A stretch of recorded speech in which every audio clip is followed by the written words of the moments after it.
거에게 돈을 주운 창수. 놀라운 반전이 일어나는데 이럴 수가. 어떤 사연일까요? 새벽 4시, 도시가 아직 잠들어 있을 시간.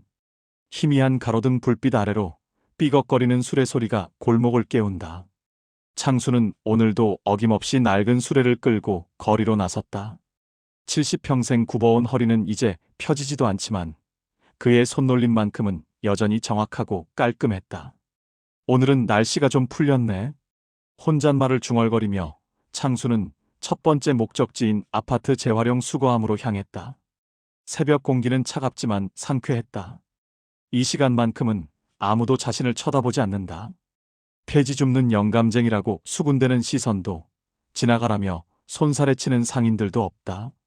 그저 고요한 거리와 자신의 수레 소리만이 전부다. 재활용 수거함 앞에 도착한 창수는 무릎을 굽혀 박스들을 하나씩 꺼냈다.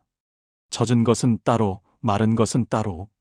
테이프가 붙은 것은 칼로 조심스럽게 벗겨내고 구겨진 박스는 발로 밟아 펴서 반듯하게 만들었다. 마치 오래된 장인이 작업하듯 그의 손은 쉬지 않고 움직였다. 이 박스는 깨끗하네. 값을 좀 쳐줄 거야. 차곡차곡 쌓인 폐지 더미 위로 끈을 교차해서 묶는 창수의 손길은 단단했다. 평생 이 일만 해온 것은 아니지만 지난 10년간은 이것이 그의 전부였다. 퇴직 후 찾아온 병원비, 남은 빚, 그리고 손주의 학비. 폐지라도 주어야 했다. 편의점 앞을 지나갈 때였다. 쓰레기통 옆에 찌그러진 캔 몇 개가 굴러다니고 있었다. 창수는 잠시 멈춰서서 주위를 둘러봤다. 아무도 없다. 그는 조심스럽게 캔을 주워 발로 밟아 펴기 시작했다. 캔 하나에 10원, 20원이지만 모으면 된다. 그런데 펴진 캔을 수레에 담으려던 창수의 눈에 담배꽁초와 비닐봉지가 들어왔다. 에이, 사람들이 왜 이래? 누가 시킨 것도 아닌데. 창수는 자연스럽게 허리를 더 굽혀 담배꽁초를 주워 담았다. 비닐봉지도 묶어서 쓰레기통에 넣었다. 편의점 앞이 조금은 깨끗해졌다. 돈이 되는 것도 아닌데 그냥 보기 싫어서였다. 평생 깔끔하게 살아온 습관은 이렇게 폐지를 주울 때도 변하지 않았다. 새벽 시장 골목에 들어서자 익숙한 냄새가 코를 찔렀다. 생선 비린내와 야채의 풋풋한 향이 뒤섞인 냄새. 창수는 이 냄새를 좋아했다. 살아있는 냄새였으니까.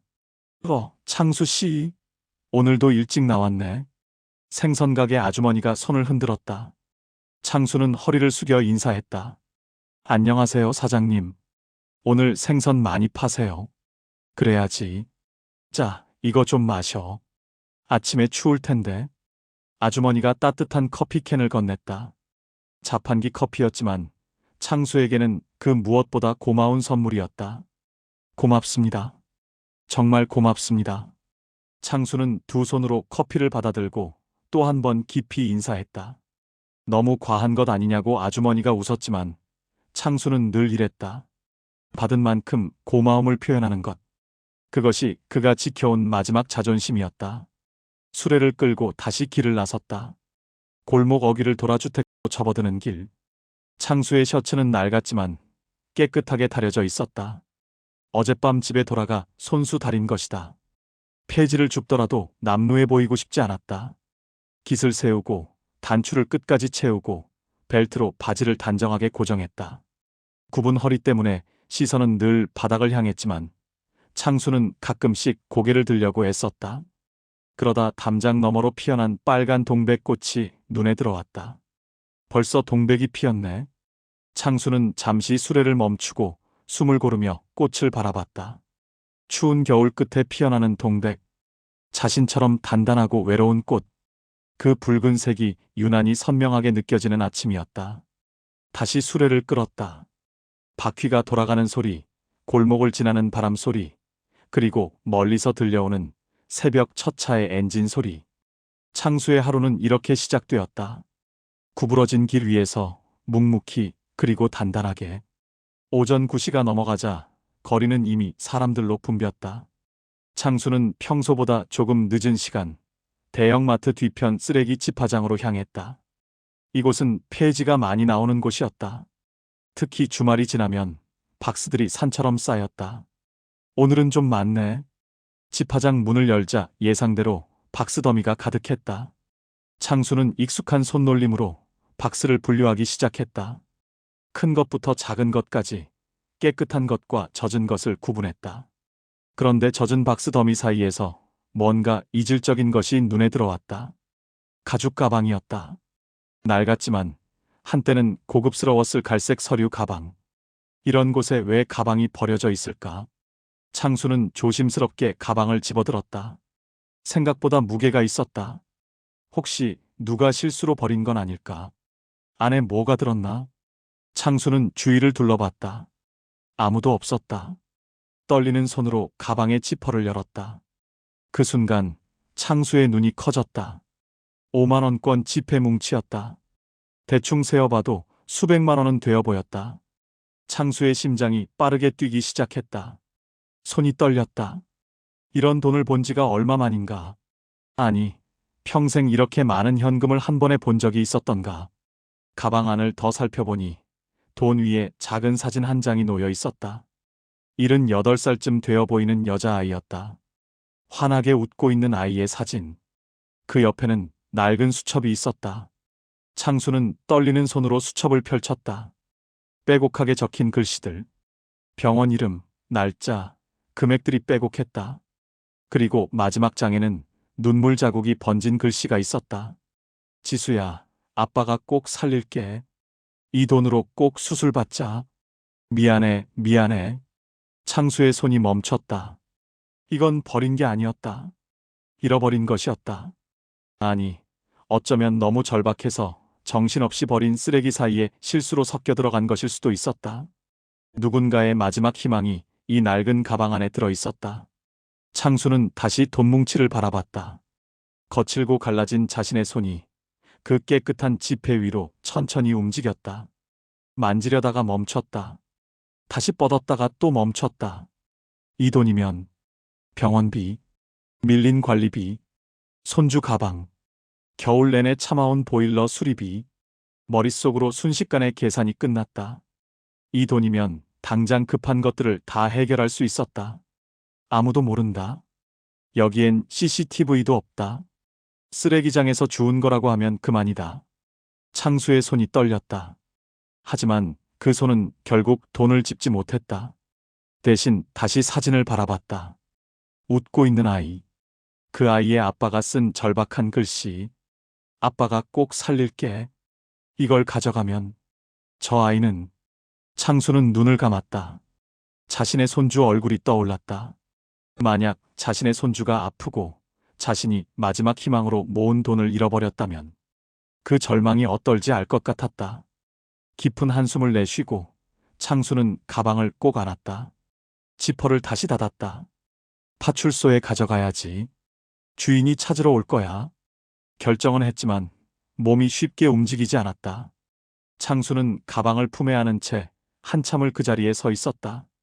주위를 계속 살폈다. 혹시 누가 보고 있는 건 아닐까? 이 가방을 빼앗으려는 사람은 없을까? 불안했다. 평생 이렇게 귀한 것을 들고 다녀본 적이 없었다. 폐지 수레를 끌 때보다 훨씬 더 무거운 느낌이었다. 손에 든 가방이 아니라 가슴에 얹힌 책임감 때문이었다. 창수는 수레를 그대로 두고 가방만 들고 집화장을 나섰다. 평소 가던 고물상이 아니라 반대 방향, 파출소가 있는 쪽으로 발걸음을 옮겼다. 한 걸음 한 걸음이 무거웠다. 굽은 허리는 더 굽어지는 것 같았고 가방은 점점 더 무겁게 느껴졌다. 하지만 창수는 멈추지 않았다. 그저 묵묵히 파출소를 향해 걸어갔다.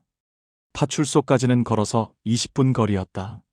평소 같으면 금방 갈 수 있는 거리지만 오늘따라 그 길이 유난히 멀게 느껴졌다. 창수는 가방을 꼭 껴안고 걸었다.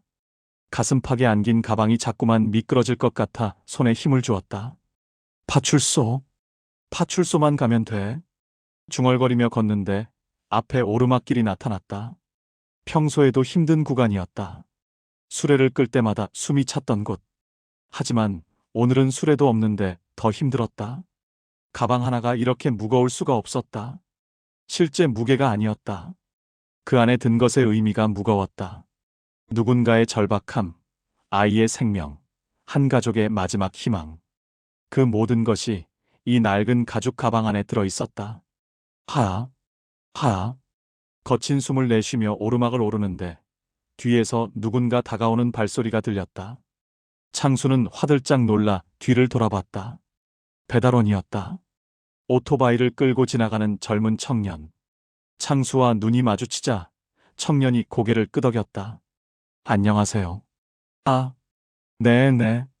창수는 어색하게 대답하고는 재빨리 가방을 옆구리에 더 바짝 끼웠다. 청년은 아무렇지 않게 지나갔지만 창수의 심장은 터질 듯 뛰었다.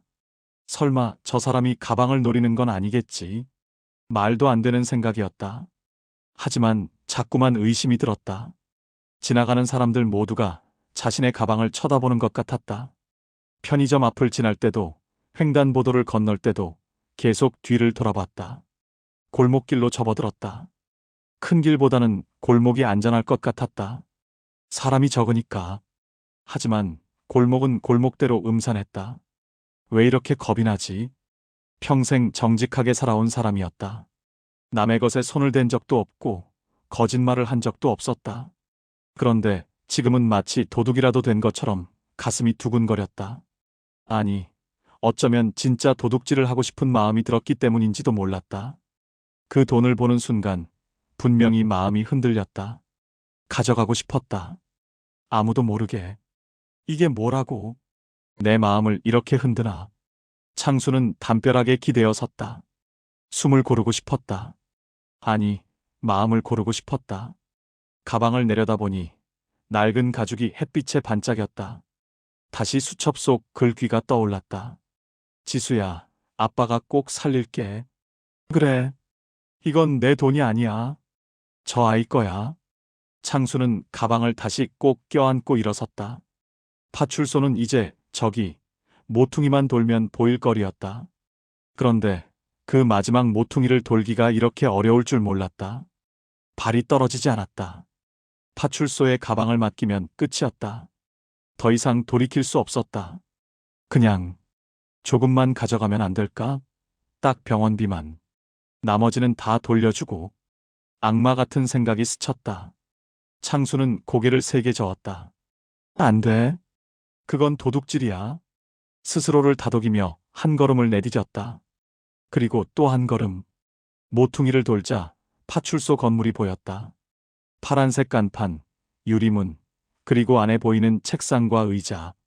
평소엔 무심코 지나치던 곳이었는데 오늘은 그 문이 너무 높아 보였다. 창수는 파출소 문 앞에서 멈춰 섰다. 땀이 흘렀다. 겨울인데도 등에서 땀이 줄줄 흘렀다. 손수건을 꺼내 얼굴을 닦았다. 옷깃을 매만졌다. 구겨진 셔츠를 손으로 펴고 바지를 올려 당겼다. 떳떳하게 들어가자. 나쁜 일 하는 게 아니잖아.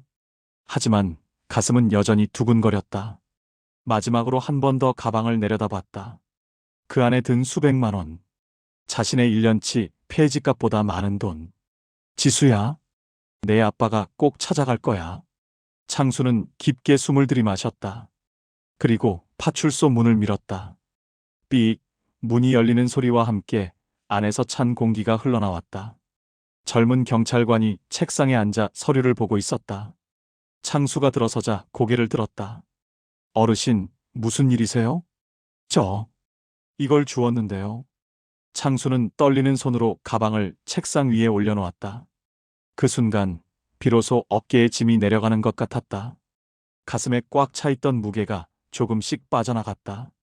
창수는 길게, 아주 길게 한숨을 내쉬었다. 안에 돈이 많이 들어있어요. 주인이 찾으러 올 겁니다. 경찰관이 가방을 열어보고는 놀란 표정을 지었다.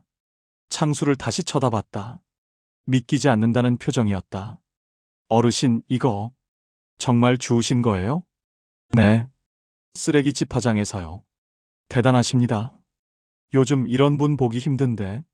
창수는 손을 저었다. 당연한 일을 한 것뿐입니다. 그렇게 말하고는 파출소 문을 나섰다. 빈손이었다. 하지만 발걸음은 가벼웠다. 파출소에서 나온 창수는 다시 쓰레기 집화장으로 향했다. 아직 오전인데 벌써 온몸이 피곤했다. 그래도 폐지는 주어야 했다. 오늘 일을 다 끝내지 못하면 고물상 주인이 기다리고 있을 테니까. 하지만 그날 저녁 예상치 못한 일이 벌어졌다. 어르신, 어르신. 집으로 돌아가려던 창수를 누군가 급하게 불렀다. 뒤를 돌아보니 한 남자가 숨을 헐떡이며 달려오고 있었다. 30대 중반쯤 되어 보이는 남자. 얼굴이 상기되어 있고 눈은 빨갛게 충혈되어 있었다. 제가 가방 주인입니다. 남자는 창수 앞에서 멈춰 섰다. 그리고 갑자기 무릎을 꿇었다. 어르신, 정말 감사합니다. 정말 감사합니다. 아니, 이러지 마세요. 일어나세요. 창수가 당황해서 남자를 일으키려 했지만 남자는 끝끝내 절을 했다. 눈물까지 흘렸다. 어르신이 아니었으면 우리 딸 수술 못할 뻔했어요. 제가 정신이 없어서 쓰레기 봉투랑 같이 버렸나 봐요. 며칠 동안 미친 듯이 찾아다녔어요. 남자의 목소리는 떨렸다. 경찰서에서 연락 왔을 때 전 꿈인 줄 알았어요. 요즘 세상에 이런 분이 계시다니. 아닙니다. 당연한 일을 한 것뿐이에요. 창수는 손을 내저었다. 남자는 주머니에서 봉투를 꺼냈다. 두툼한 봉투였다. 어르신, 이거라도 받아주세요. 사례금입니다. 제가 준비한. 안 됩니다. 창수는 단호하게 고개를 저었다. 그 돈은 따님 수술비잖아요. 한 푼도 모자라면 안 돼요. 하지만 어르신, 괜찮습니다. 전 할 일을 한 것뿐이에요. 창수는 남자의 손을 뿌리치고 돌아섰다. 그리고 도망치듯 빠르게 걸어갔다.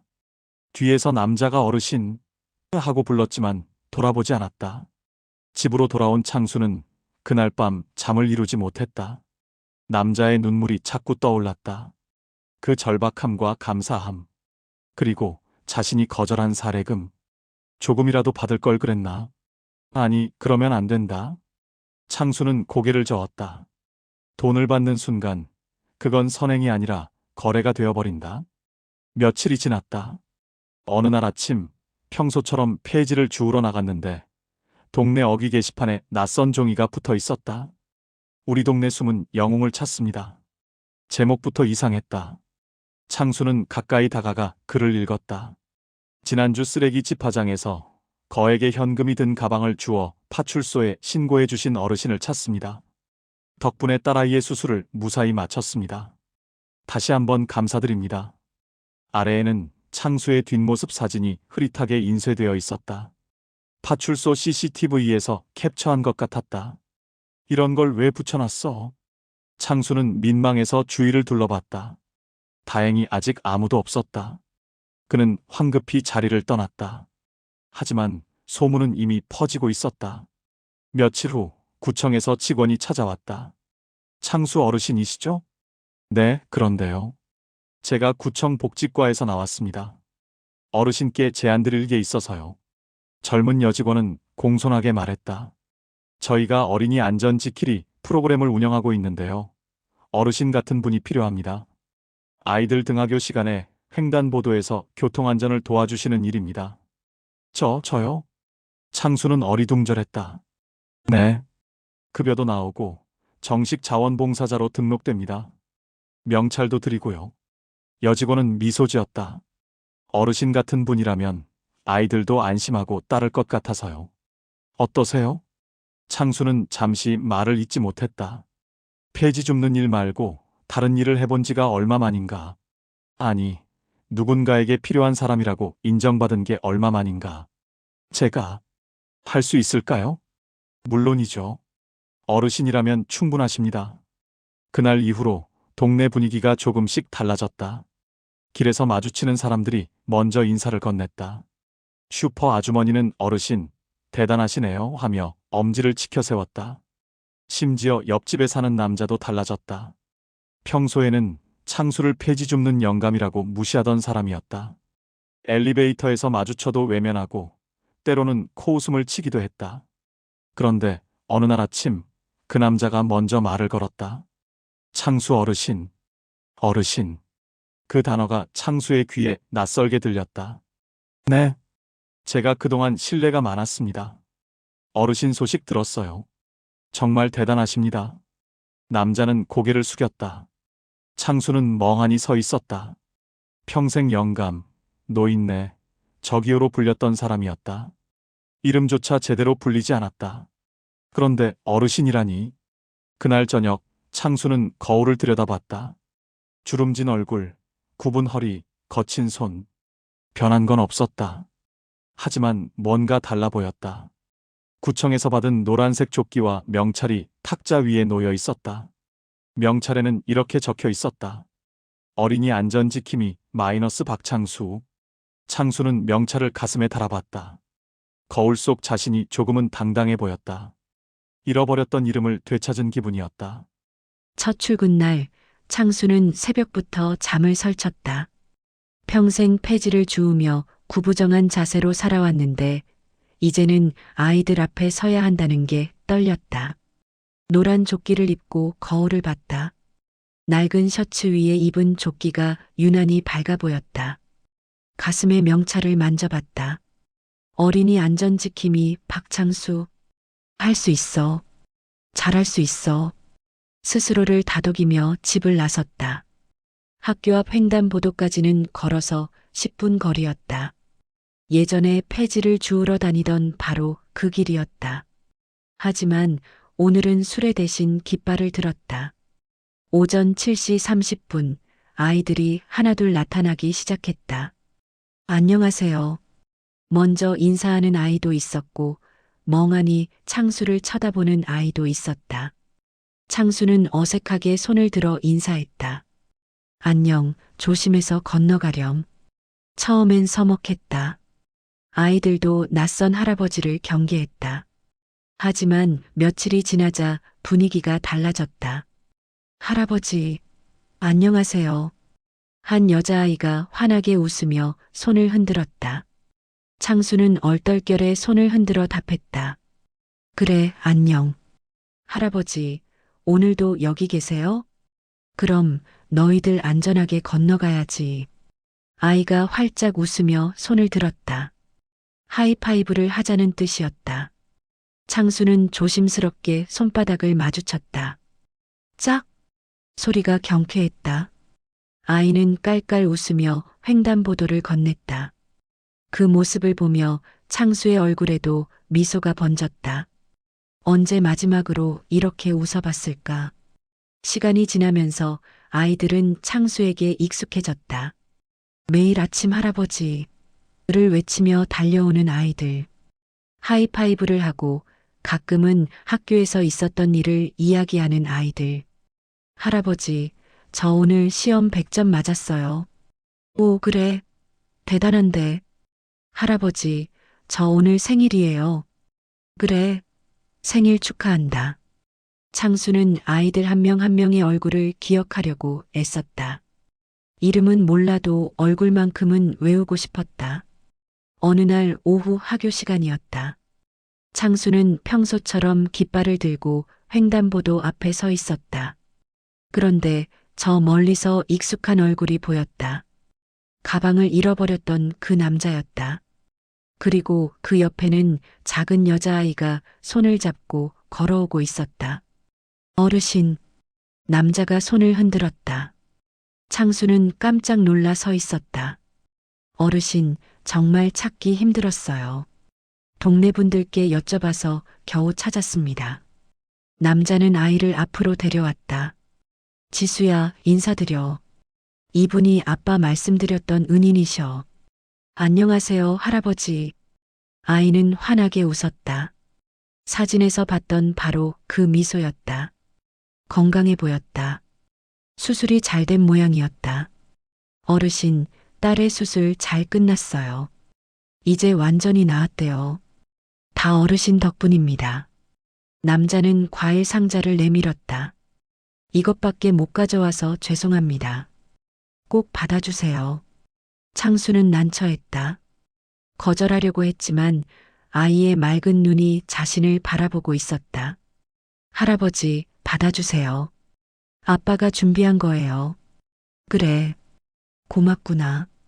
창수는 과일 상자를 받았다. 무게보다 마음이 더 무거웠다. 어르신, 정말 감사합니다. 평생 잊지 않겠습니다. 남자는 깊이 고개 숙여 인사하고 아이 손을 잡고 떠났다. 창수는 그 뒷모습을 한참 바라봤다. 하교 시간이 끝나고 창수는 집으로 향했다. 노란 조끼를 벗고 과일 상자를 들었다. 예전 같았으면 폐지 수레를 끌고 이 길을 걸었을 것이다. 사람들의 무심한 시선을 받으며 고개를 숙이고, 하지만 지금은 달랐다. 고개를 들고 걸었다. 하늘을 올려다봤다. 노을이 지고 있었다. 주황빛 하늘이 온 세상을 물들이고 있었다. 참 아름다웠다. 이런 노을을 본 게 얼마만인지. 평생 바닥만 보며 살았는데 예전에 폐지 수레를 세워두던 골목 어귀를 지나갔다. 그 자리에는 이제 수레가 없었다. 대신 노을빛이 가득 차 있었다. 이제는 안 와도 되는구나. 창수는 걸음을 멈추고 그 자리를 한참 바라봤다. 10년 동안 매일 지나다녔던 길. 폐지를 싣고 무거운 수레를 끌며 굽은 허리로 걸었던 그 길. 이제는 떠나보낼 시간이었다. 창수는 깊게 숨을 들이마셨다. 그리고 허리를 조금 펴봤다. 완전히 펴지지는 않았지만 예전보다는 조금 더 펴졌다. 하늘을 올려다보니 노을이 더 선명하게 보였다. 고마웠어, 그동안. 수레에게, 폐지에게, 그리고 힘들었던 지난 시간들에게 작별 인사를 했다. 집으로 돌아가는 길, 창수의 입가에 미소가 번졌다. 평온한 미소였다. 더 이상 무언가를 잃어버린 사람이 아니었다. 오히려 되찾았다. 자신의 이름을, 존엄을, 그리고 살아갈 이유를. 노란 조끼를 어깨에 걸친 창수는 노을 속으로 천천히 걸어갔다. 굽은 허리지만 그의 발걸음은 가벼웠다. 내일 아침이면 또 아이들이 할아버지 하고 부를 것이다. 그 생각만으로도 충분히 행복했다.